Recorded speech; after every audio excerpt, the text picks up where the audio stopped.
Buonasera, nuovo appuntamento con la trasmissione TV Speciale. Oggi l'ospite che intervisteremo è appunto l'onorevole Lillo Firetto, sindaco della città di Agrigento. Abbiamo scelto questa location, una location natalizia nella sua stanza, anche perché dico ormai il 2018 sta andando via, si sta consumando e volevamo fare proprio un bilancio di questa attività dell'anno 2018. Sindaco, allora, un anno che vede però le classifiche di Agrigento sempre in giù, come mai?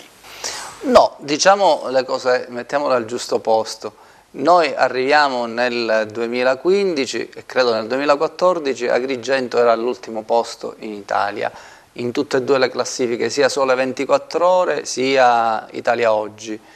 Oggi siamo nel 2018 e Agrigento non è negli ultimi posti, non è all'ultimo posto, non è certamente tra i primi. L'analisi interessante la fa Italia Oggi, che spacchetta i parametri che determinano il punteggio finale. E cosa vai a vedere? Che su quelli che sono le variabili di dato che si legano ad attività amministrativa, per esempio quella ambientale legata al ciclo rifiuti o ancora quella dei servizi per attività sportive, abbiamo aperto tante cose. Ecco, noi Agrigento siamo tra le prime 24 città italiane, mentre siamo indietro notevolmente su quelle che sono variabili che vengono invece gestite da enti diversi. È il caso della sanità. Sul tema sanitario Agrigento è l'ultima in Italia e quindi mi sono sentito di fare quella nota che anche voi di cui avete dato conto, per dire intanto al governo della regione: sappiate che Agrigento ancora ha un gap strutturale dal punto di vista sanitario che va recuperato, e va recuperato non sulla logica di una gestione dell'attività sanitaria ancora una volta dettata da logiche della politica clientelari, per cui la politica ritiene che l'avamposto della sanità in provincia sia un avamposto di potere e per cui ci sono le guerre per gestire la nomina dei manager e quindi conseguentemente tutte le altre attività, perché questo è negare intanto il bisogno, la risposta al bisogno di salute che gli agrigentini hanno, e poi è fare torto anche a quelle professionalità che in questa città ci sono dal punto di vista sanitario. Guardiamo al San Giovanni di Dio, quante buone professionalità ci sono in alcune aree di quel nosocomio. Non vorrei fare nomi, non vorrei indicare, ma sappiamo tutti che ci sono delle buone eccellenze anche, e ci sono invece aree che vanno enormemente migliorate, così come va ulteriormente migliorato il pronto soccorso, ma soprattutto va migliorata la diagnostica. Hai provato a fare una risonanza magnetica ad Agrigento? La puoi fare? Che macchina abbiamo? La puoi fare una TAC ad Agrigento? E che macchina abbiamo per fare la TAC? Ecco, quella della diagnostica per esempio è un altro tema, ma non sfuggo alla domanda. Quindi la risposta è: non siamo più agli ultimi posti, e nella parte che afferisce alla gestione della vita municipale Agrigento è tra i primi 24 posti in Italia, tra le prime 24 città in Italia, quindi non lo dico io, lo scrive Italia Oggi. Ma forse Italia Oggi non avrà considerato però la condizione in cui si trovano le strade, Sindaco, mi permetta, ma ormai vivere ad Agrigento, transitare ad Agrigento, tant'è vero che voi in tantissime strade avete anche messo il divieto ai motorini, insomma una viabilità che oserei dire neanche forse non so in quale peggiore stato dell'Africa. Domanda che pongo a chi pone la domanda: ma questa domanda secondo te andrebbe giusto a posto, rivolta anche ai sindaci di altre città, oppure Agrigento è un caso a sé? Cioè la rivolta fatta a Roma con le megabuche e le tanti morti su strada di cittadini romani, con quella mega manifestazione avviata, le vicende del comune di Lucca, grande e bella città della cultura, le vicende nella città di Pisa, la stessa Firenze, grande capitale culturale italiana, cioè il tema delle strade e delle manutenzioni stradali nei comuni, soprattutto nel meridione d'Italia. La stessa Palermo quest'anno è stata capitale della cultura e credo che se ti dico che in alcune aree della città sembriamo a Beirut, io evidentemente non esagero, ma è demerito di Orlando, no.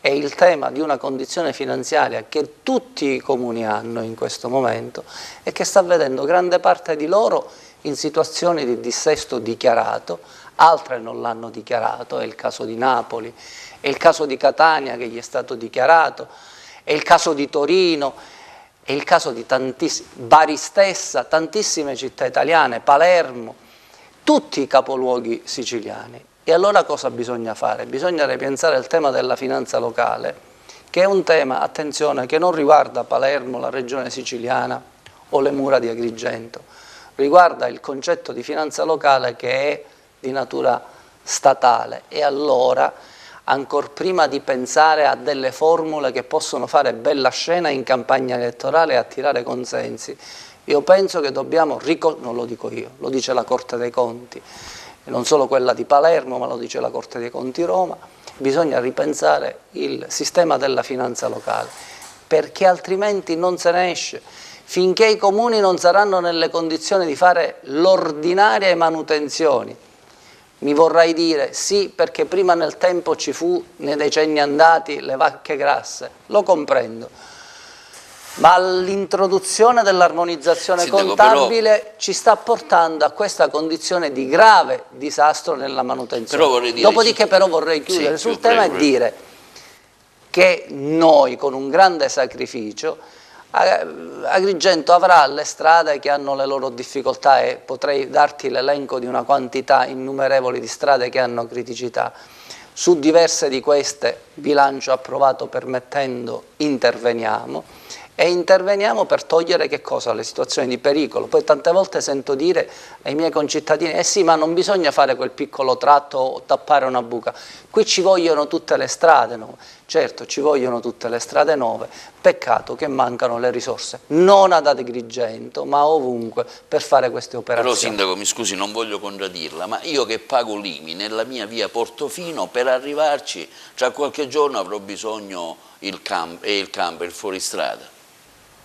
Lo capisco e dico questo, siccome la città siamo noi, come amo dire, al cittadino Cantella che ha la sua bella emittente televisiva in quella via che hai appena citato e che ha queste difficoltà, direi facciamolo così, cambiamoci un minuto i ruoli, di modo che dall'interno della macchina amministrativa viene facile comprendere quali sono le difficoltà e il cittadino che si fa un giudizio, per quanto a volte anche colorito, certamente avendo l'acquisizione di informazioni che sono utili, evidentemente l'entità del giudizio e l'esito a cui approda sarà certamente diverso. Ma io non ho scelto di fare il sindaco, per cui ma questo è comodo. Lei l'ha scelto, per questo è comodo. Questo è un modo comodo per dirlo. La gente l'ha votata, ha riposto in lei tantissima fiducia, ma noi, dico, però tutti i sindaci vogliamo... Qualche buca aggiustiamola. Le buche le continuiamo, io ho fatto l'esempio di le buche le continuiamo a fare e quando i cittadini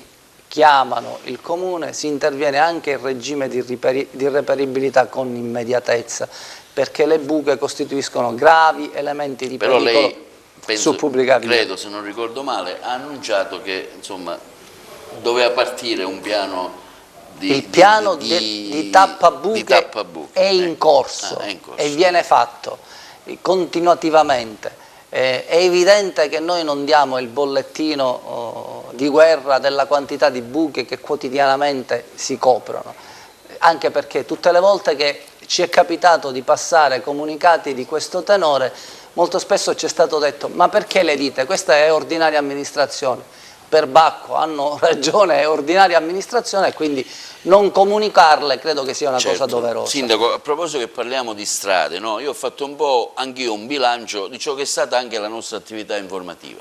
Noi ci siamo occupati per tantissime, diciamo per 5-6 punti in particolare per tutto l'anno, no? Sempre. Tra le tante iniziative, tra i tanti problemi, quello del viadotto Morandi. Addirittura lei auspicava insieme ad altri un referendum, la città si è divisa in due, Ponte Morandi sì, Ponte Morandi no. Abbiamo visto che lei era presente alla visita del sindaco Toninelli, ma insomma questo Ponte Morandi, la città, i cittadini torneranno a renderlo fruibile o è una cosa che andrà battuta. Quali sono le ultime novità su questo? Io immagino per certo che la tua domanda conosce già la risposta, perché hai sempre seguito tutte le vicende sul tema. Allora, la gara che è già nella fase, diciamo, di consegna da parte dell'ANAS, quindi siamo in uno stadio molto avanzato, la manutenzione straordinaria che noi, diciamo, avviammo già alla fine del 2015, la richiesta con i tavoli al Ministero eccetera, portò in una prima fase, così facciamo un minimo anche di ritorno, perché molto spesso noi le notizie le bruciamo e dimentichiamo quello che è accaduto prima. Quindi al 2015 si chiude questo ponte, lo troviamo chiuso e avviamo una iniziativa nei confronti del governo nazionale e con ANAS in particolare per l'attività di manutenzione straordinaria del ponte. Attività che in una prima fase vedeva l'indisponibilità finanziaria da parte di ANAS, dopodiché, dopo questa iniziativa, viene inserito nel piano triennale degli investimenti di ANAS, cosa che è stata fatta dapprima per una quantità finanziaria molto ridotta rispetto a quella che era la manutenzione necessaria. Finalmente riusciamo ad ottenere un importante contratto aperto che era di 30 milioni di euro e quindi anche questo credo non è che piove dal cielo, è conquista che l'amministrazione ha realizzato, quindi un contratto da 30 milioni di euro per la manutenzione straordinaria del ponte.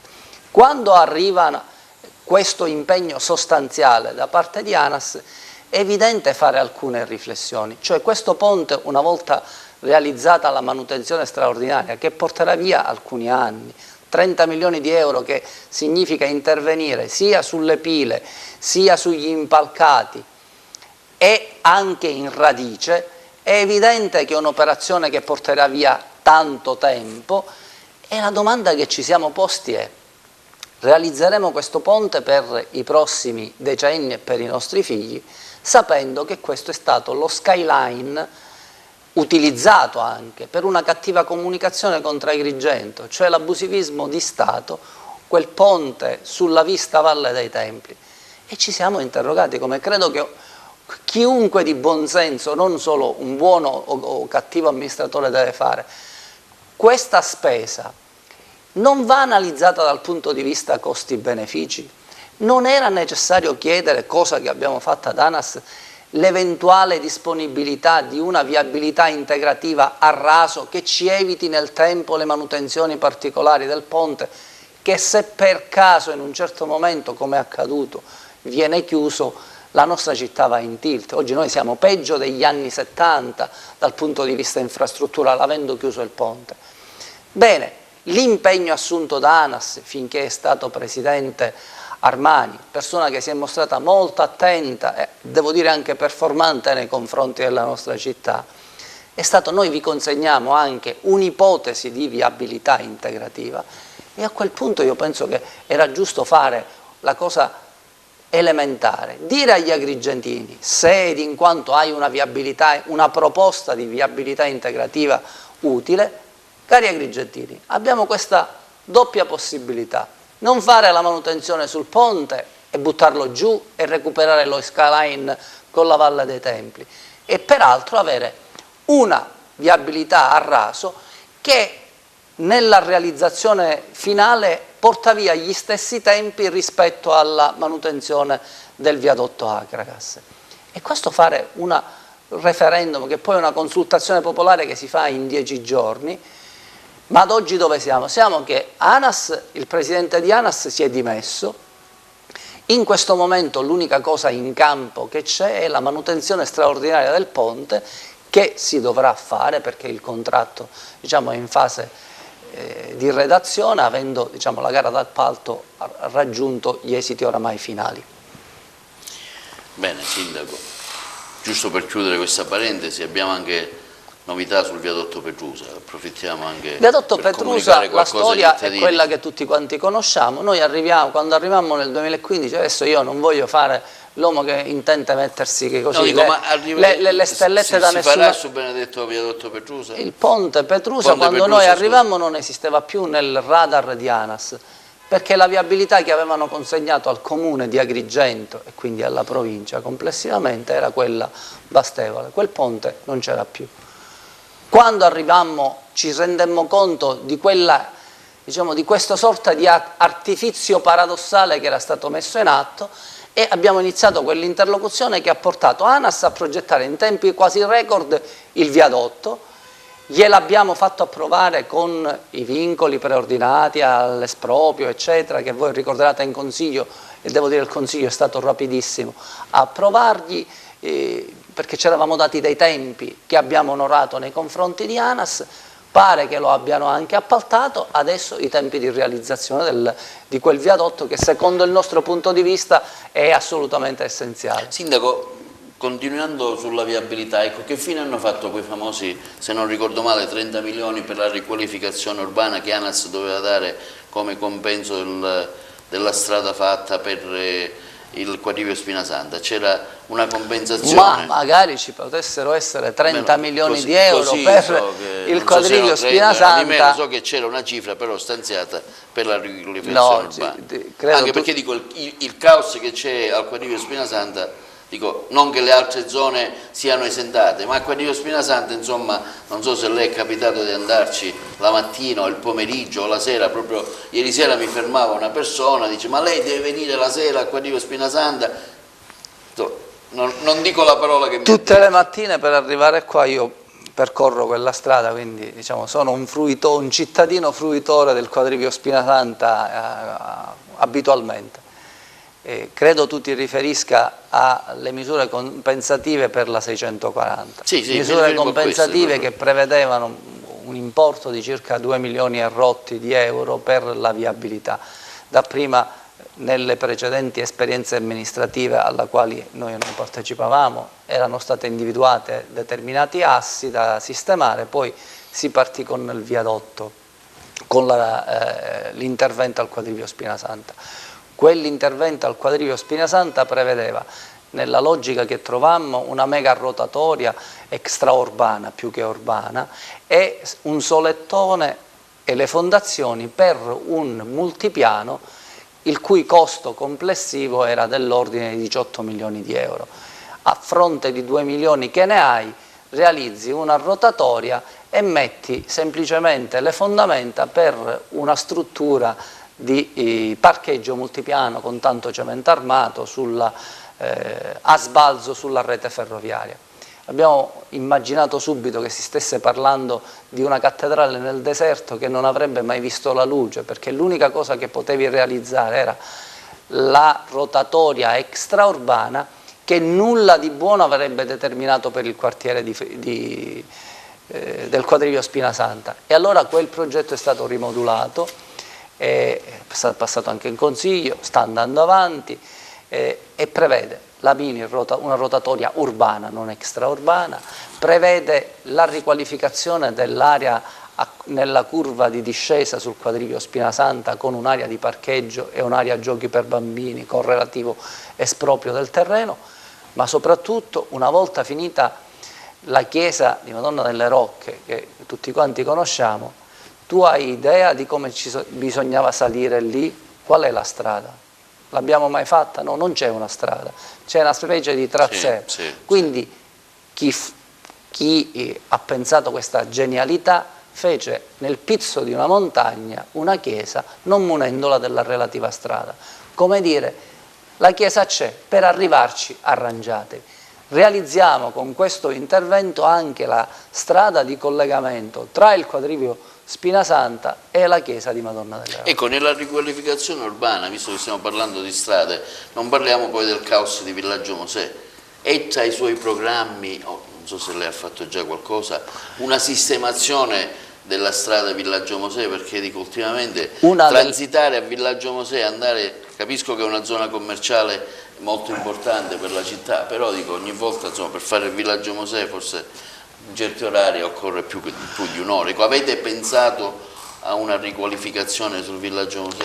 Villaggio Mosè è la sedimentazione di una programmazione urbanistica che credo si può dire di 70 anni, 80 anni, e quindi sconta un certo piano di sviluppo urbanistico che si è dato alla zona, dove trovi misti gli alberghi, anche un palacongressi, tante attività commerciali, alcune di dettaglio, alcune invece supermercati di grande afflusso, e quindi metti insieme un piano commerciale con un piano urbanistico che è nato per come è nato.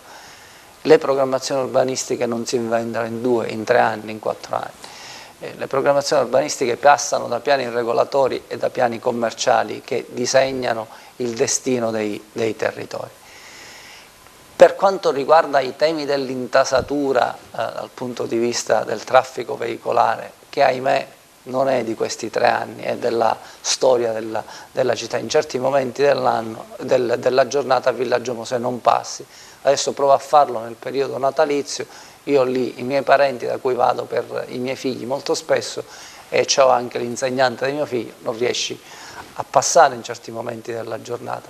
Allora, alcune cose si potranno fare, penso alla rotatoria sulla discesa verso Cannatello, che quella già, eliminando i semafori, limiterebbe molto un intasamento che c'è. E questi sono interventi che certamente non creano una riqualificazione globale, che ripeto è da sedimentare nei tempi, ma certamente creano alcuni tappi che evitano alcuni tappi che certamente in questo momento ci sono. Ecco, però penso ai lavori di Piazzale Giglia, ecco, parliamo anche di qualcosa che si sta facendo e di qualcosa anche che si è fatto, magari a me può sfuggire, però lo comunichiamo anche qualcosa. No, Piazzale Giglia anche qui non sono fondi comunali, diciamolo, perché tutte le volte sento dire ma però i soldi per Piazzale Giglia li avete trovati, perché molto spesso qui facciamo confusione tra quello che è il bilancio comunale, che non ha spesa sostanzialmente per investimenti, e i finanziamenti che siamo riusciti ad ottenere per effettuare investimenti. Non so, penso a quello che accadrà con il progetto Girgenti, penso a Ravanusella, penso all'intervento a Villa Seta, nell'ex centro Concordia. Ecco, questi sono investimenti che realizzi perché riesci a catturare risorse da bandi comunitari, ministeriali, oppure il completamento della palestra distrettuale che facciamo con fondi ministeriali. Ecco, questo è un altro tema.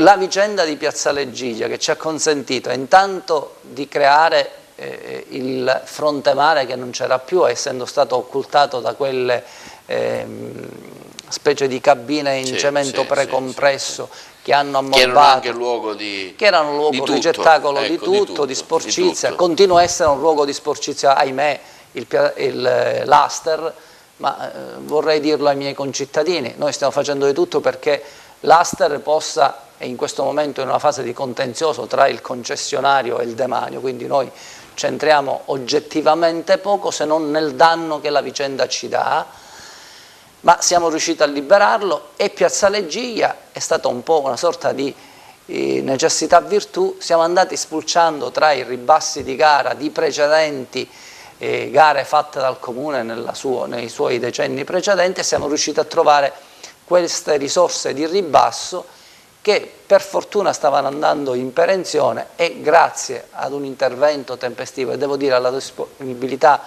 del provveditorato regionale delle opere pubbliche per la Sicilia e la Campania siamo riusciti a ricalibrare e a rimettere in pista, realizzando questa agorà. Sarà l'agorà di San Leone, che obiettivamente in qualche modo lo rappresentava, ma sostanzialmente non lo realizzava, perché quella è da sempre stata un'area di parcheggio, non c'è un'agorà. Adesso avremo un'agorà con un buon fronte mare.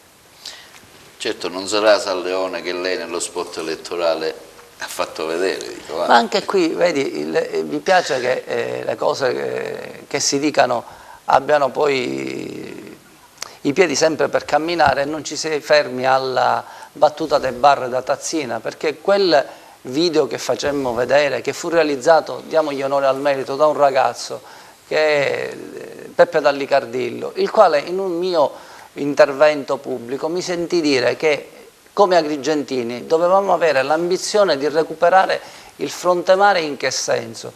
Cioè negli anni 70 viene realizzato un fronte mare che ci ha nascosto la vista del mare, cioè hanno innalzato, mettendo del terreno di riporto, la linea di costa e ci hanno negato il mare. In nessuna parte spendendo una quantità immensa di denaro pubblico per negarci la vista mare, tanto che non ti sembrerà strano vedere di tanto in tanto che qualcuno anche sui social posta delle foto di com'era San Leone, di come io la ricordo, cioè ero bambino, ci andavamo con la Volkswagen di mio padre e mia madre e facevamo quel giro e tu sentivi l'odore del mare, eri sul mare. Oggi l'abbiamo negata ed è stato un grave errore e io sogno quella San Leone lì, cioè una San Leone che per carità recuperi i servizi ma soprattutto recuperi il fronte mare.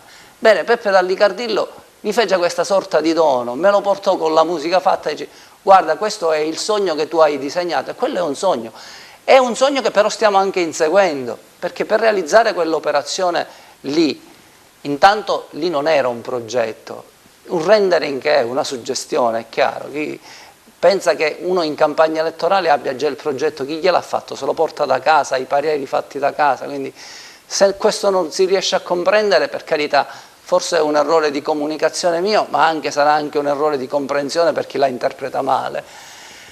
E allora io penso che quella suggestione lì deve essere una suggestione che dobbiamo seguire. E cosa abbiamo fatto? La quotazione lo studio di fattibilità che abbiamo fatto fare a costo zero è di quasi 5 milioni di euro, eliminerebbe totalmente la quota e lo rimetteresti in area, diciamo, di sedime e recuperi il fronte mare. Noi abbiamo un bello studio di fattibilità, lo abbiamo perché non esisteva nel piano triennale delle opere pubbliche, lo abbiamo messo nel piano triennale delle opere pubbliche e siamo qui. Se esce un bando che prevederà il recupero delle aree balneari, oppure in un bando più generale di riqualificazione urbana, questo è un progetto che noi candideremo.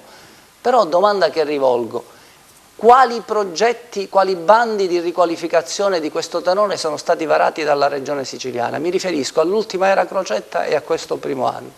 Nessuno, altrimenti avresti visto il Comune di Agrigento partecipare. Non puoi immaginare che 5 milioni di euro di investimento lo si faccia con fondi comunali in un comune che stiamo tenendo in piedi, salvando per quello che possiamo dal dissesto, con 3 anni e mezzo senza fare spesa. Ed è facile poter criticare quando i comuni non hanno le risorse per fare le minime cose fondamentali, facilissimo. Il problema è fare il contrario. Quando a chi mi dice parlate di protagonismo civico, dov'è il merito del comune? È doppio, perché se hai i soldi e puoi realizzare un albero di Natale ti viene facile, hai i soldi, lo realizzi.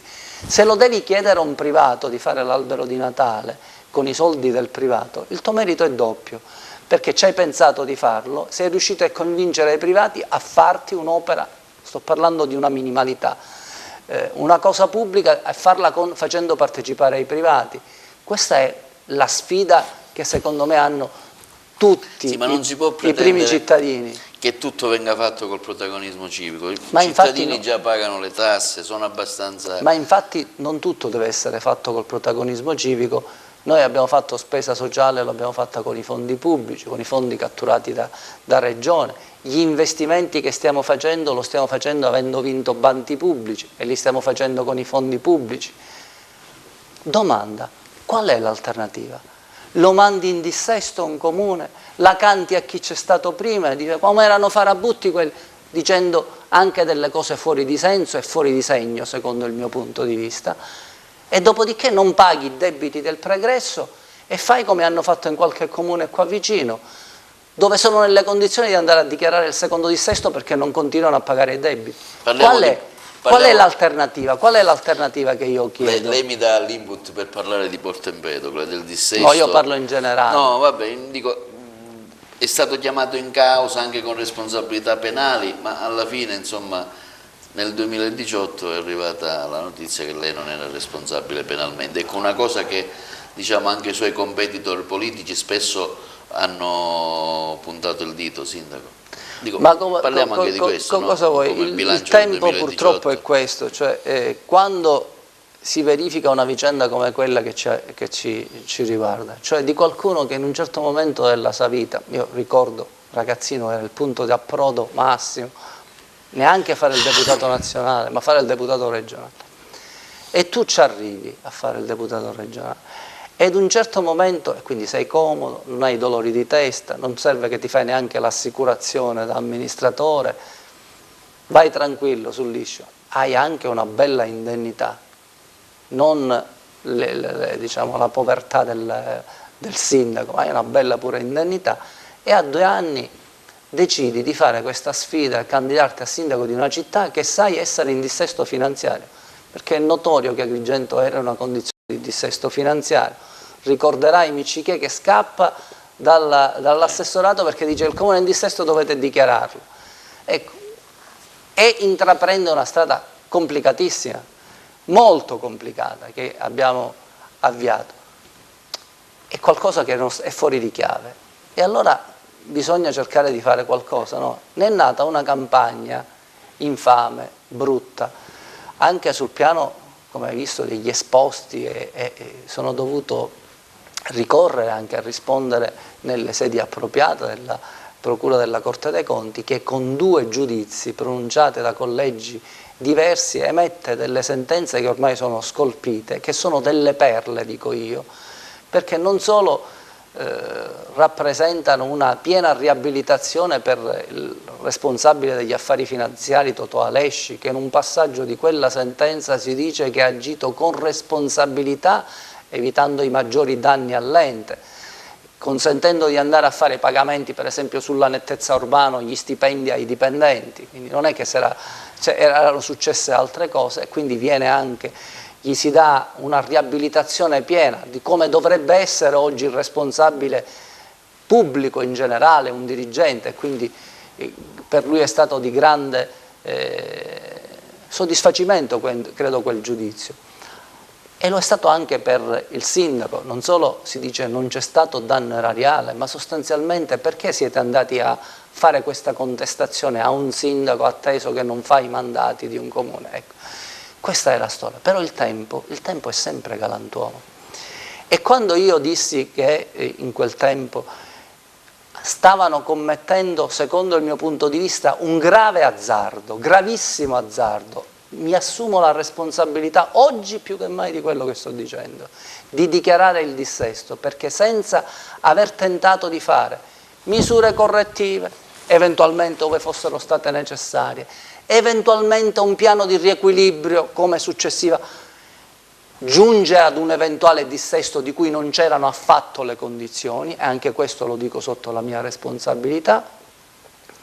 È evidente che se non fai questi primi passaggi, inevitabilmente il comune mostrerà la corda, e dissi, si troverà il comune di Porto Empedocle realmente in una grave condizione di difficoltà finanziaria facendo nei prossimi 2 anni. Sono stato forse un po' largo nelle previsioni, perché si sta trovando male prima dei 2 anni che avevo pronosticato, e oggi chi governa non può dire la colpa era di, perché un dissesto dichiarato azzera tutti i debiti, da quel minuto in poi il responsabile sei tu il responsabile da quel minuto. Non puoi più avere l'alibi di dire ma quelli ci hanno lasciato, no, non lo puoi dire. Certo. Atteso che credo che dire cose di questo tipo sia un atto di assoluta irresponsabilità. Ma lo dice che cosa? Lo dice i tanti comuni che quest'anno stanno andando in dissesto finanziario, una quantità innumerevole. Io faccio parte del Consiglio di Presidenza regionale dell'ANCI e sono nel direttivo nazionale. Tutti i mesi ragioniamo di quanti comuni stanno andando in dissesto in Italia, per le ragioni che dicevo in partenza, se non si ridefinisce l'architettura degli enti locali dal punto di vista finanziario. E quando si utilizzano queste condizioni finanziarie difficili per colpire gli altri, dopo 2 mesi, 6 mesi, 1 anno, così come sta accadendo per molti, saranno quelle stesse accuse che muovevi agli altri, le armi contro te stesso. Il tempo è galantuomo. Ma Sindaco, allora Agrigento, prendo spunto da questa sua dichiarazione, a proposito che stiamo parlando di dissesto, di bilanci, vediamo anche cosa è successo a Catania, no? Un sindaco come Pogliese, insomma una persona di grande responsabilità, esperienza anche politica, arriva, si fa eleggere e dopo 2 mesi, tac, dissesto. Ma non credo che Pogliese, per la storia che conosco, Pogliese non credo che abbia dichiarato il dissesto, anzi si è opposto con tutti i mezzi a evitarlo il dissesto. Però quando ti trovi un comune che ha 1 miliardo e 400 milioni, credo, di debito, che deriva soprattutto dalle situazioni con le società partecipate, non comuni di 20.000 abitanti che società partecipate non ne hanno. Certo. Stiamo parlando di... oppure Torino che ha altri 2 miliardi di debito, c'è un sindaco 5 Stelle, la colpa è dell'Appendino e possiamo dire perché sono 5 Stelle, non è così. Dico, Agrigento come è combinata? Cioè, Agrigento è combinata come... si può arrivare a un dissesto, dico... Ma ci sono le condizioni affinché Agrigento... Lo dicevo un momento fa, Agrigento... O si tira la carretta, insomma. Come diceva un responsabile degli affari finanziari che poi fu allontanato, se non ricordo male, come diceva l'allora assessore Miccichè, appena nominato, disse qui bisogna subito dichiarare il dissesto, salvo poi andarsene via, diciamo, si dimise se non ricordo male, non vorrei sbagliare in questo, o fu dimesso, questo adesso non lo ricordo, però andò via. Andò via. Per cui significa che da quel tempo ai giorni nostri, cioè sono passati oltre 10 anni, già c'era una condizione sostanziale di dissesto. E quando arriva l'armonizzazione contabile è inevitabile che devi dichiarare il dissesto, tanto è vero che noi eravamo nella condizione lì per dire dobbiamo accedere a questa situazione o tentare il piano di riequilibrio. Abbiamo assunto una via che era di assoluta responsabilità, cioè trovammo che i 40 rotti milioni di euro che derivavano dal riaccertamento straordinario e abbiamo fatto un mutuo che grava per gli agrigentini per 1.250.000 euro per i prossimi, sono rimasti credo 27 anni da pagare. In più a questi devi aggiungerci i maggiori residui attivi trovati nel rendiconto di quest'anno, sono altri 18 milioni di euro, che attengono ad anni antecedenti il 2014, cioè la storia di del comune. Si continuano a pagare ancora espropri che risalgono agli anni 90, contenziosi che risalgono alla fine degli anni 80, quindi per dire qual è la situazione che hai davanti. E noi abbiamo fatto, sapevamo che avevamo 3 anni in cui non potevi fare spesa, era inevitabile, però questo ci ha consentito di poter dire ora con questo bilancio, che pure ha quel parere negativo dei revisori dei conti, noi saremo nella condizione di stabilizzare 190 precari, sono padri di famiglia che ormai non sono più giovani, che sono alcuni prossimi anche alla pensione, quindi è giusto che questo passaggio si abbia. Ma questo è un comune che in 3 anni ha fatto efficientamento con misure correttive, ed ecco che abbiamo fatto le misure correttive che altri avrebbero dovuto fare in tempi diversi, in altri comuni anche. Bene, quelle misure correttive dicono che hai ridotto il personale ad oggi, perché non c'è turnover, di 84 persone. Hai ridotto i dirigenti da 9 a 5. Hai ridotto le posizioni organizzative che erano da 27, le hai ridotte a 14. Tutti questi sono costi che si riducono. Il numero del personale che si è ridotto è, credo, l'avevamo detto, di 84 persone, e non puoi fare evidentemente rimpiazzi. Tutto questo significa evidentemente anche difficoltà dal punto di vista del funzionamento degli uffici, ma tutto questo ti ha fatto risparmiare all'anno qualche cosa come 6 milioni di euro che gli agrigentini hanno in meno sulle loro spalle. Il ciclo dei rifiuti, siamo passati da 168 dipendenti sul ciclo dei rifiuti a 105, 168 toglievano l'immondizia da 1100 cassonetti su strada, oggi tolgono l'immondizia porta a porta e lo fanno per un numero giornaliero, per un numero di circa 27.000 mastelli. 1.200 contro 27.000 mastelli, in compenso non più 168 dipendenti ma meno 105. Tutto questo è il risparmio di costo che dovrebbe andare in tariffe. Adesso arrivo. Abbiamo attivato la differenziata che permette di avere, rispetto al costo che avevamo quando conferivamo l'indifferenziato nella discarica di Siculiana, abbiamo un risparmio di oltre un terzo, più di un terzo di risparmio. Però tutto questo risparmio viene mio suocero e mi dice: scusami, ma tutti questi risparmi di cui stiamo parlando, ma in bolletta perché non li abbiamo questi risparmi? Ho spiegato, dico, guarda, l'unica cosa che siamo riusciti a fare è ridurre dell'8% circa il costo della bolletta. E perché non l'avete ridotto ancora di più? Perché succede quello che sta succedendo oggi, mentre io e te parliamo, che questo sistema delle discariche che c'è in Sicilia, che dipendono non dal comune, ma dalla regione siciliana, noi mandavamo a scaricare fino all'altro ieri ad Enna, l'indifferenziato. Bene, d'amblè ci arriva il fonogramma, chiamiamolo fonogramma in maniera arcaica, sì, della regione siciliana, che ci dice: da domani in poi si chiude la discarica di Enna, andate tutti a Bellolampo. In questo momento i rifiuti di noi agrigentini vanno a Bellolampo, avendo un costo di conferimento in discarica per colpa non degli agrigentini né di chi li sta amministrando in questo momento, che è di 3 volte quello che pagavamo prima. Dove vanno questi? Vanno in tariffa.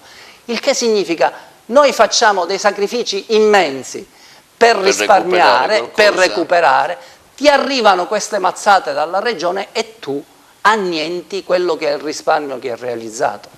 Torno alla domanda: tutte queste attività di efficientamento che stiamo facendo, ivi compreso l'aver azzerato gli affitti. Arturo, quando siamo arrivati non c'era un campetto di sport che si poteva fare ad Agrigento. Io ricordo da sindaco di Porto Empedocle che le associazioni sportive scendevano giù da me, che avevo 4 impianti per fare sport e li facevamo andare lì, perché Agrigento, nonostante la quantità immensa di impianti sportivi, li aveva tutti chiusi. Bene, li abbiamo tutti riaperti attraverso quella logica pubblico-privato, cioè le terziarizzazioni. Guardati i campi in giro, li abbiamo quasi tutti riaperti. L'ultimo è stato il palazzetto Nicosia. Abbiamo trovato chiusa la piscina comunale, non veniva più usato Villa del Sole. Vai a vedere com'è Villa del Sole, vai a vedere come sono i campetti di Villaggio Peruzzo, tutti riqualificati, vai a vedere come sono i campetti di Villa Seta, era tutto chiuso, e adesso nuovi campi lì. Bene, tutto questo l'abbiamo fatto con un'attività grande di efficientamento amministrativo. Ora, si può stare fermi dietro i bar con la tazzina di caffè e dire: ma che cosa è stato fatto?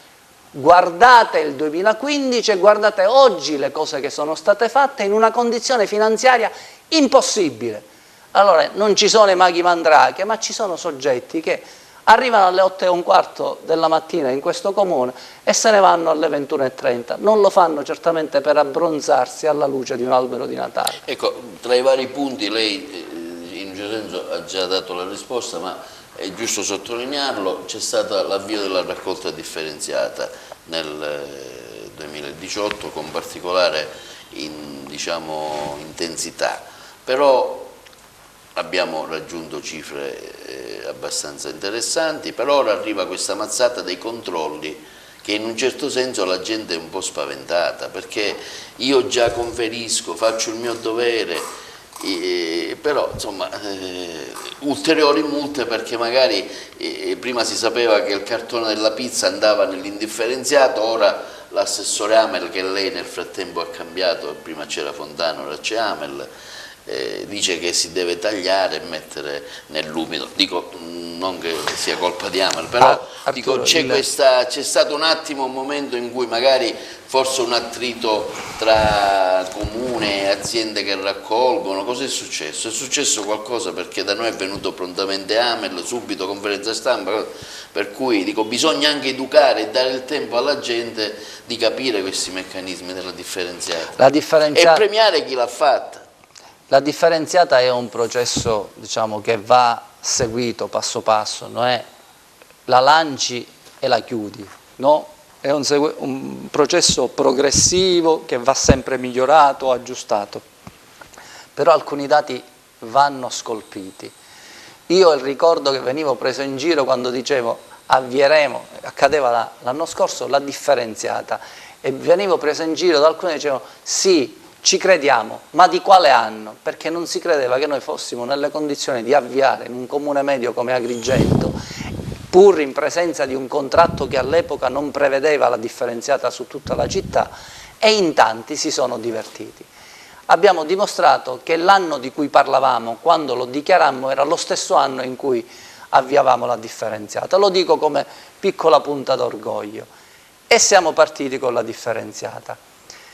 Il dato è che accanto al sacchetto abusivo, alla quantità di soggetti, io li chiamo i recalcitranti, e anche qualche sporcaccione che pure c'è, Agrigento ha risposto alla grande, cioè ha risposto bene, perché se riesce ad arrivare al 69,84, quasi al 70% di differenza, mi pare che è toccata anche una premialità, credo, da e parte che ti fa essere tra le migliori realtà comunali, di comuni medi con i nostri abitanti d'Italia, non è il merito di chi sta parlando né di te che mi fai le domande, ma il merito è di tutti gli agrigentini che hanno dimostrato di cogliere questa sfida e l'hanno saputa fare.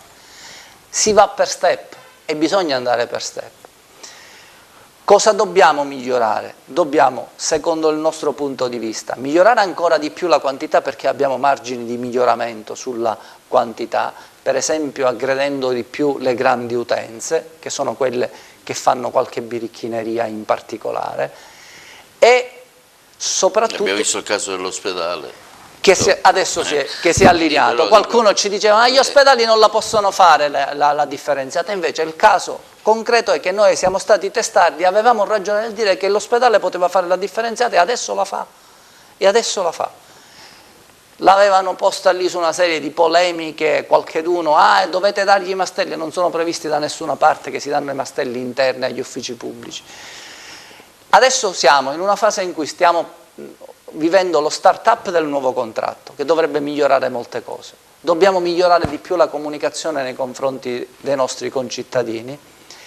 Bisogna far formazione, perché gli agrigentini mediamente oramai sono a livelli standard elevati di qualità differenziata, ma bisogna far fare, come dicevo alle ditte, formazione al personale delle ditte, perché non è possibile, per esempio, lasciare, una volta che io svuoto il mastello, mi lasci lì il pattume a terra.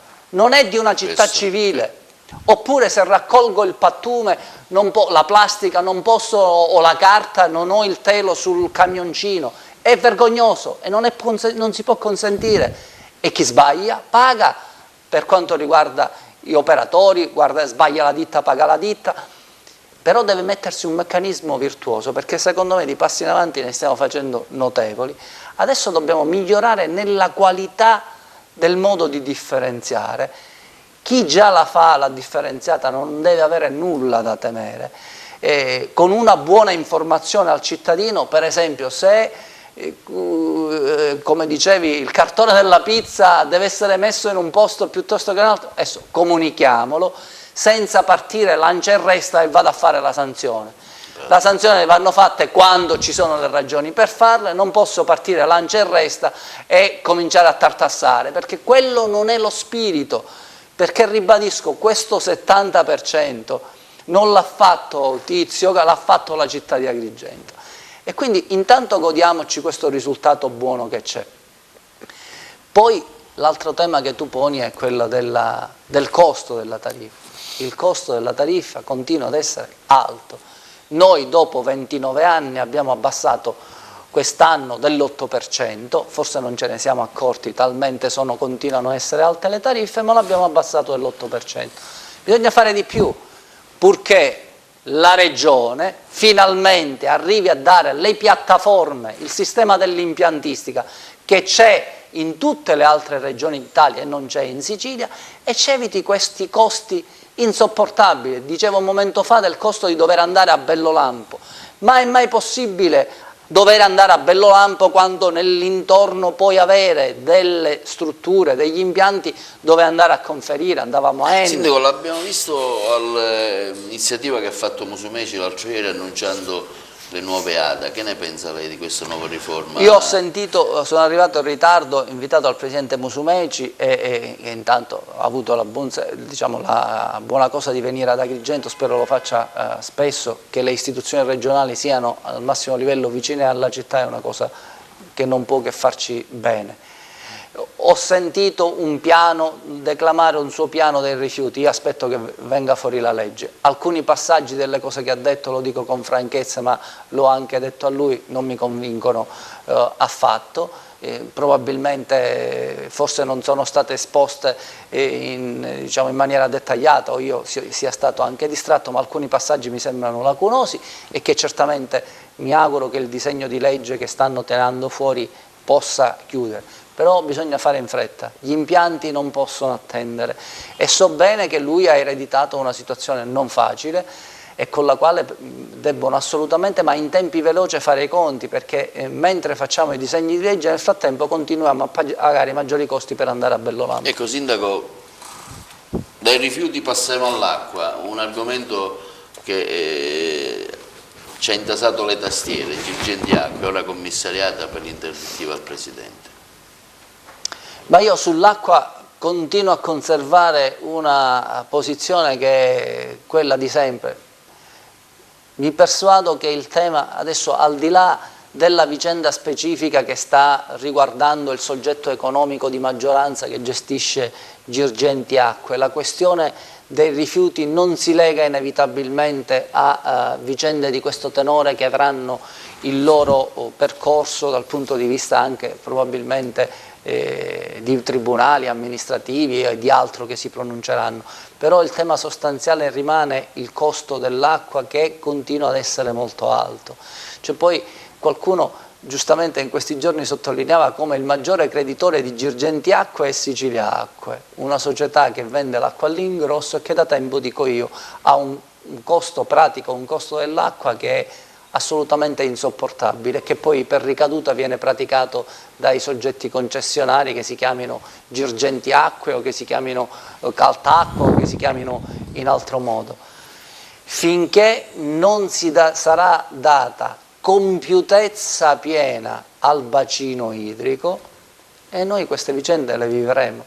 Ma io continuo a dire, è mai possibile che pur facendo parte dello stesso bacino, della stessa ATI, noi e il comune di Bivona, tanto per non fare il nome, che ne so, potevo dire Santo Stefano che allo stesso modo, sì, oppure Menfi che allo stesso modo, oppure ancora Burgio, per dire comuni che hanno l'acqua e che diversamente da Agrigento o non so da Porto Empedocle o da Favara, che acqua sostanzialmente non l'hanno e gli viene portata da fonti fuori il loro perimetro territoriale. Bene, che il ricco di Bivona debba pagare l'acqua meno di quello che è un venditore ambulante che abita a Villa Seta e che ha un reddito bassissimo, per esempio, non mi pare che sia concetto di acqua pubblica, non mi pare che sia concetto di democrazia, non mi pare che sia concetto di uguaglianza. La legge Galli era stata pensata perché tutte le fonti dell'ambito venissero messe a sistema, cioè ognuno ha le fonti, le porta in quell'area di ambito, l'acqua è di tutti, pubblica significa questa, l'acqua è di tutti, poi ci sarà un gestore che sia pubblico, che sia parapubblico, che sia una società terza che gestisce, che deve avere l'acqua a basso costo e secondo l'algoritmo di gara che si è aggiudicato la distribuisce. Tutto questo si è verificato? Non si è verificato nel comune di Agrigento. Tutti quelli che hanno avuto l'acqua non hanno ceduto le reti ed oggi, secondo le norme vigenti, non sono in regola. Quei comuni che sono in regola perché rispondendo alle norme di legge hanno ceduto le reti, oggi si trovano a vivere penuria d'acqua e tariffe alte. Questo è il concetto di acqua pubblica. E poi paradossalmente la battaglia, questo forse non dice molto, ma dice tantissimo, la battaglia per questo concetto pubblico che è un po' un concetto peloso, l'hanno fatta quelli che l'acqua ce l'hanno e che sostanzialmente non la vogliono dare. La risoluzione avviata, no? L'ATI ha mandato già la risoluzione. L'ATI ha fatto le sue... Quale sarà il futuro? Senta, indipendentemente dal contenzioso del futuro, ribadisco, Io non sono appassionato del destino di Girgenti Acque, si supera Girgenti Acque, si supererà Girgenti Acque, lo diranno diciamo, le attività che sono in corso, anche ripeto con i pronunciati, ma dopodiché io da cittadino, oltre che da sindaco voglio sapere quanto pagheranno, se si abbasserà la tariffa per i miei concittadini. E oggi col sistema che abbiamo in piedi so per certo che non si abbasserà se non andiamo avanti ridisegnando complessivamente il sistema, e così non lo disegniamo. Fin quando avremo un gestore che vende l'acqua come Sicilia Acque con un prezzo all'ingrosso così alto, e fin quando avremo che chi l'acqua ce l'ha se la tiene, è evidente che il costo dell'acqua noi non l'avremo abbassato. Sindaco, parliamo ora dei rapporti col parco. Lei fa parte del Consiglio di Presidenza. Ci sono stati dei problemi, stiamo vedendo che ancora la città è senza luminarie, le luminarie dovrebbe fare il parco, insomma di questo parco effettivamente la città ne ha un beneficio o è una gestione un po' diciamo arroccata su posizioni un po' chiuse, insomma? Mi sembra che ci sia questo, anche le lamentele da parte di molti operatori, che ci sia un parco un po' ristretto, una gestione un po' privatistica.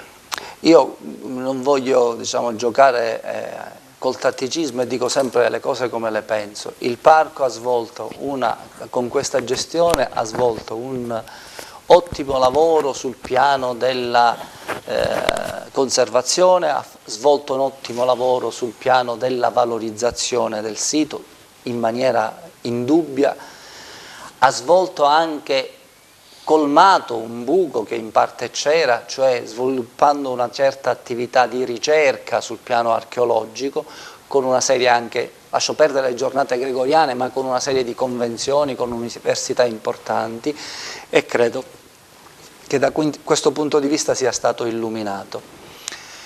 Non lo è stato illuminato fino in fondo, memore secondo me anche una certa influenza di potestà politiche che circolano anche in questa città, sul piano del rapporto tra il parco e il territorio, cioè l'idea di togliere per esempio quella percentuale sullo sbigliettamento ai comuni. Che cosa ha significato? Do i soldi al parco, li levo, li tolgo al comune e agli agrigentini e li faccio gestire al parco. Bene, per anni parlavamo di una, chiamiamola stupidaggine, se vuoi, ma il tema è anche più profondo. Tu parlavi delle luminarie. Bene, prima dell'anno precedente, del 2017, le luminarie le faceva il comune come? Utilizzando i fondi del parco, e faceva le sue luminarie, certo, dall'Immacolata puntualmente. Dall'anno scorso il comune ha dovuto pietire sui soldi del parco che le luminarie li facesse l'ente parco secondo tradizione, utilizzando le risorse che una volta erano del comune.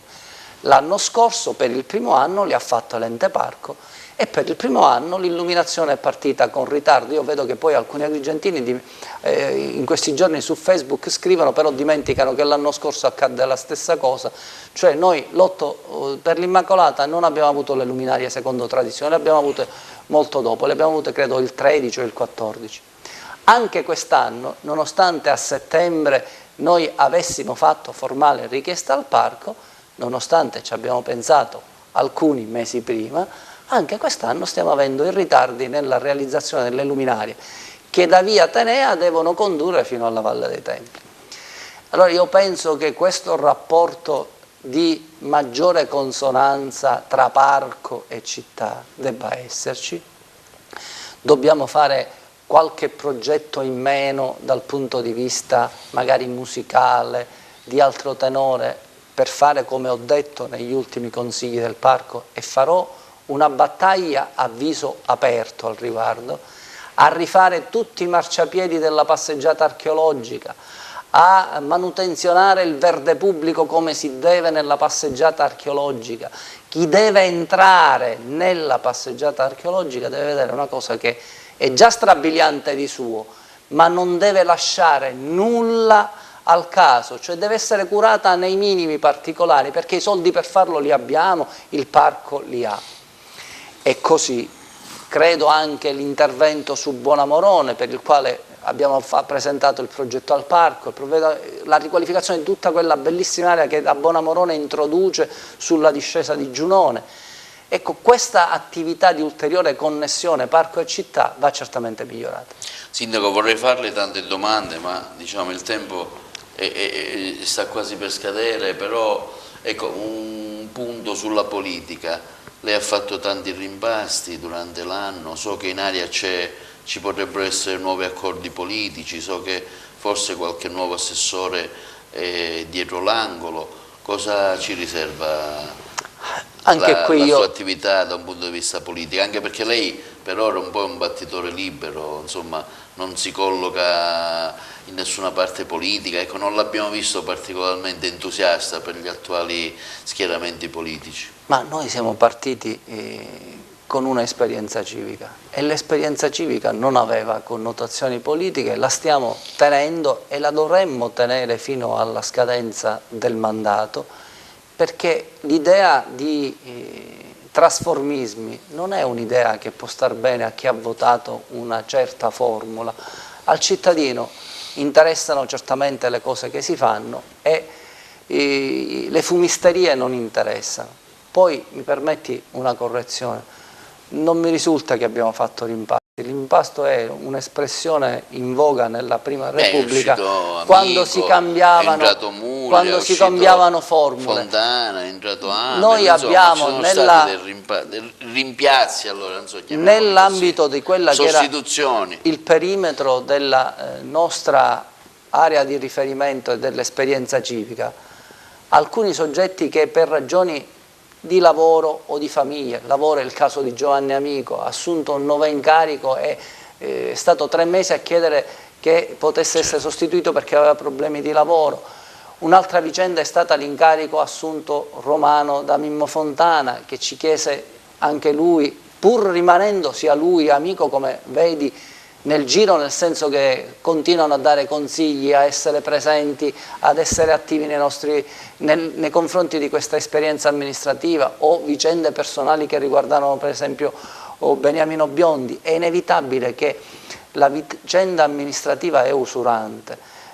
Non so, un assessore a caso o la Virone che è qua, che è anche una mamma di famiglia e che per 12 ore al giorno è dentro la macchina amministrativa, o nello Amel che vedi per strada, è un'esperienza molto usurante dal punto di vista del giornaliero, e quindi talvolta diciamo, staffette nell'ambito della stessa compagine sono fisiologici. Immaginarsi invece trasformismi non fanno parte di questa nostra esperienza. Bene Sindaco, il tempo è finito, siamo andati oltre, ma avrei avuto tante altre cose da chiedere, ma credo che ci saranno occasioni. Abbiamo dato un quadro abbastanza chiaro di ciò che è stato quest'anno di sua attività. Vogliamo fare gli auguri agli agrigentini e che tipo, diciamo, verso un 2019 che ci attende, Sindaco? Ma noi stiamo attraversando, credo, nel Paese, ma anche nella stessa Europa, venti che certamente sono venti di rivolgimento. Questo